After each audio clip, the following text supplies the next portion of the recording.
ડેડિયાપાડાના ધારાસભ્ય ચૈતરભાઈ વસાવા સહિત 9 લોકોને કોર્ટ દ્વારા ફટકારવામાં આવેલ સજાને મોકૂફ રાખી ત્વરિત જેલમુક્ત કરવાની માંગ સાથે તાપી જિલ્લાના કુકરમુંડા તાલુકા સેવા સદન ખાતે મામલેદાર અને એક્ઝિક્યુટિવ મેજિસ્ટ્રેટ મારફત ગુજરાતના રાજ્યપાલ અને ભારતના રાષ્ટ્રપતિને સંબોધીને એક વિસ્તૃત આવેદનપત્ર સુપરત કરવામાં આવેલ છે। સમગ્ર એસસી, એસટી, ઓબીસી અને માઇનોરિટી સમાજના સામાજિક આગેવાનો તથા કાર્યકર્તાઓ દ્વારા આપવામાં આવેલા આવેદનપત્રમાં રજૂઆત કરવામાં આવી છે કે ગત 23 જૂન 2026ના રોજ રાજપીપળાની સેશન્સ કોર્ટે ધારાસભ્ય ચૈતર વસાવા સહિત 9 લોકોને વન વિભાગના કર્મચારીઓ સાથે કથિત બોલાચાલી અને હુમલાના કેસમાં 7 વર્ષની સજા સંભળાવી વડોદરા જેલમાં મોકલી આપ્યા છે। આ 9 લોકોમાં 18 દિવસના નવજાત બાળક સાથેની એક પ્રસૂતા મહિલા અને એક સગર્ભા મહિલાનો પણ સમાવેશ થાય છે, જેને લઈને સમગ્ર સમાજમાં ભારે આક્રોશ વ્યાપી ગયો છે। આવેદનપત્રમાં આક્ષેપ કરવામાં આવેલ છે કે આ કેસ સંપૂર્ણપણે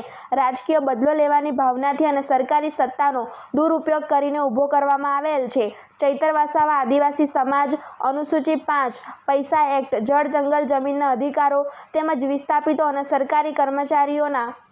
પ્રશ્નો માટે સડકથી સદન સુધી અવાજ ઉઠાવતા લોકપ્રિય નેતા હોવાથી તેમને દબાવવા આ પગલું ભરાયું હોવાનું જણાવવામાં આવેલ છે। આગેવાનોએ વર્ષ 2015ના પાટીદાર અનામત આંદોલનનો દાખલો આપતા જણાવ્યું હતું કે તે સમયે થયેલા ભારે નુકસાન અને ગંભીર ગુનાઓ છતાં સરકારે એફિડેવિટ કરી હાર્દિક પટેલ સહિતના તમામ કેસ પરત ખેંચ્યા હતા। તેથી ચૈતર વસાવાના કેસમાં પણ સરકારે ક્યાં તો કેસ પરત ખેંચવો જોઈએ અથવા હાઈકોર્ટે પોતાની વિશેષ સત્તાનો ઉપયોગ કરી એફઆઈઆર રદ કરવી જોઈએ। અંતમાં ભારતીય બંધારણના આર્ટિકલ 161 અને આર્ટિકલ 72 હેઠળ રાજ્યપાલ અને રાષ્ટ્રપતિને મળેલા વિશેષ વિવેક અધિકાર અને ક્ષમાદાનની સત્તાનો ઉપયોગ કરીને આ તમામ નિર્દોષ લોકોને સજામાંથી મુક્તિ આપી જેલમુક્ત કરવામાં આવે તેવી ઉગ્ર માંગ કરવામાં આવી રહી છે। ત્યારે આ સમગ્ર મામલે આદિવાસી આગેવાન દ્વારા શું કહેવામાં આવ્યું તે જોઈએ।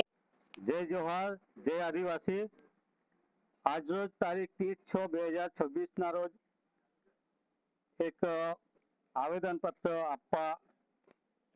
કુકરમુંડા મામલેદાર શ્રી ઓફિસ ખાતે આવી પહોંચ્યા છે। આ આવેદન પત્રનો વિષય એવો છે કે ભારતીય બંધારણમાં આર્ટિકલ 161 અને આર્ટિકલ 72 હેઠળ રાજ્યપાલ અને રાષ્ટ્રપતિને મળેલ વિશેષ વૈધાનિક વિવેકાધિકારનો ઉપયોગ કરી ડેડિયાપાડાના એસટી 149 અનામત સીટ પરથી ચૂંટાયેલા એમએલએ શ્રી ચેતરભાઈ ડી વસાવા સહિતના કેસમાં જે સજા જાહેર કરી છે એ રાષ્ટ્રપતિ અને રાજ્યપાલને મળેલા વિશેષ અધિકાર હેઠળ આ સજાને મોકૂફ રાખી તમામ 9 આરોપીઓને જેલ મુક્ત કરવા બાબત આપણા ડેડિયાપાડા મત વિસ્તારના એમએલએ શ્રી ચેતરભાઈ વસાવા અને આદિવાસીઓના મસીહા તરીકે જાણીતા છે। વર્ષ 2023માં એક વનકર્મી સાથેના જે સામાન્ય બોલાચાલી મેટરમાં એમના ઉપર જે કેસો કરવામાં આવ્યા હતા અને એ કેસ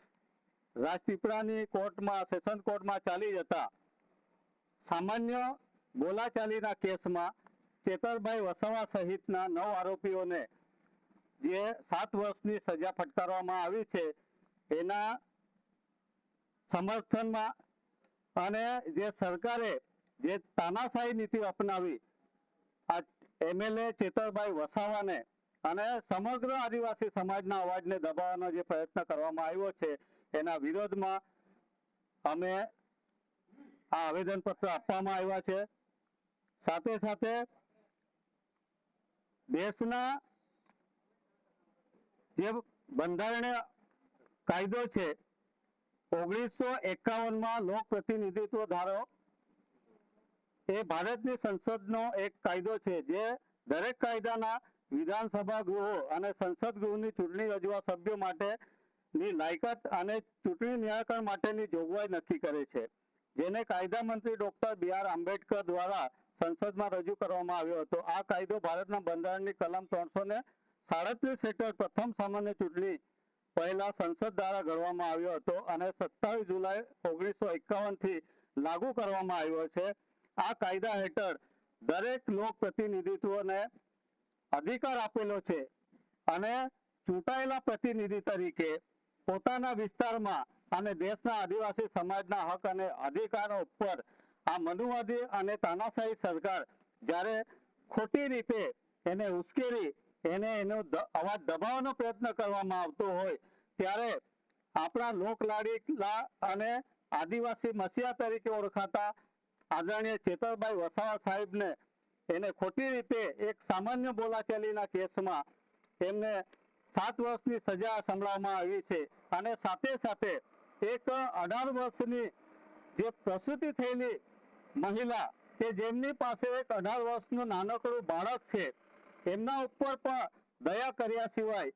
આ રાજપીપળા સેશન કોર્ટે એમને પણ 7 વર્ષની સજા ફટકારવામાં આવી છે.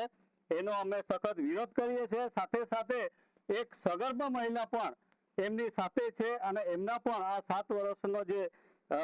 સજાનો જે હુકમ કરવામાં આવ્યો છે અને એમને વડોદરા જેલમાં બંધ કરવામાં આવ્યા છે એમના વિરોધમાં અમે આજે આ આવેદનપત્ર આપીએ છીએ. ભારતીય બંધારણની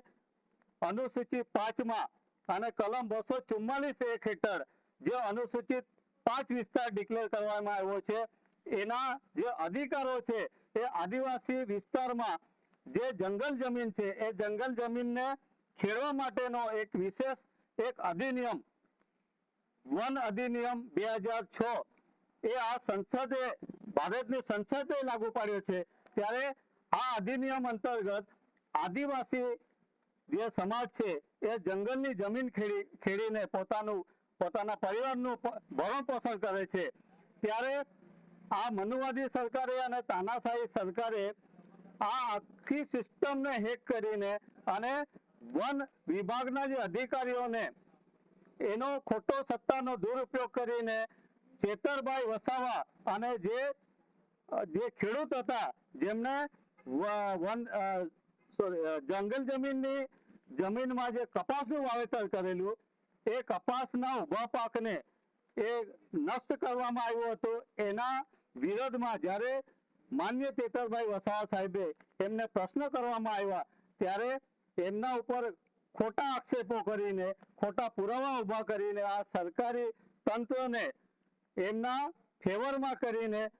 ખોટા કેસો ઉભા કરીને એમને 7 વર્ષની જેલની સજા ફટકારવામાં આવી છે. એના વિરોધમાં અને માન્ય ચેતરભાઈ વસાવા સાહેબના સમર્થનમાં આજે અમે આવેદનપત્ર આપવા આવ્યા છે અને આવનારા સમયમાં જો આ સરકાર જે રીતે વર્ષ 2015માં પાટીદાર અનામત આંદોલન વખતે જે પાસના જે કન્વીનરોએ જે આખા ગુજરાતમાં બાનને લઈને આખી સરકારી પ્રોપર્ટી હજારો કરોડો રૂપિયાનું નુકસાન કરવામાં આવ્યું હતું અને પાસના જે કન્વીનરો છે હાર્દિક પટેલ, અલ્પેશ કથિરિયા સહિતના જે પણ એમના કાર્યકર્તાઓ હતા એમની ઉપર રાજદ્રોહ, દેશદ્રોહ 302, 307 અને માનવવધના ગુના સહિત જે કાયદાની જે 511 કલમો છે એ કલમમાંથી 450 જેટલી કલમો એની ઉપર લગાવીને એમને દોષી ઠેરવવામાં આવ્યા હતા. એ તમામ ગુનેગારોને આ ગુજરાતની અને કેન્દ્ર સરકારની આ ડબલ એન્જિનની સરકારે એમના જે કેસો સરકાર દ્વારા હાઈકોર્ટમાં એફિડેવિટ રજૂ કરીને એમના કેસો પરત લઈ લેવામાં આવ્યા છે. તો જો જેમની ઉપર રાજદ્રોહ અને દેશદ્રોહના જે ગુના દાખલ થયેલા છે એવા જે પાટીદાર અનામત આંદોલનકારીઓને જે નિર્દોષ જાહેર કરવામાં આવતા હોય એમના કેસ પરત લઈ લેવામાં આવતા હોય તો આદિવાસીના મસીહા અને લોક પ્રતિનિધિ એવા ડેડિયાપાડાના MLA શ્રી ચેતરભાઈ વસાવા એમના ઉપર ખોટા આક્ષેપો કરીને સામાન્ય બોલાચાલીમાં જે 7 વર્ષની જે સજા ફટકારવામાં આવી છે અને વડોદરા જેલમાં એમને બંધ કરવામાં આવ્યા છે. તો સરકાર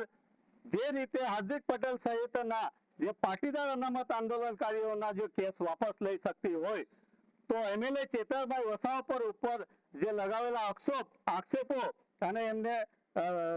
સંભળાવેલી જે સજા છે એ સજા પણ મોકૂફ રાખવામાં આવે અને એમના તમામ જે કેસો છે એ પાછા લઈ લેવામાં આવે અને એમને નિર્દોષ જાહેર કરવામાં આવે એ માંગણી સાથે અમે આ આવેદનપત્ર આજે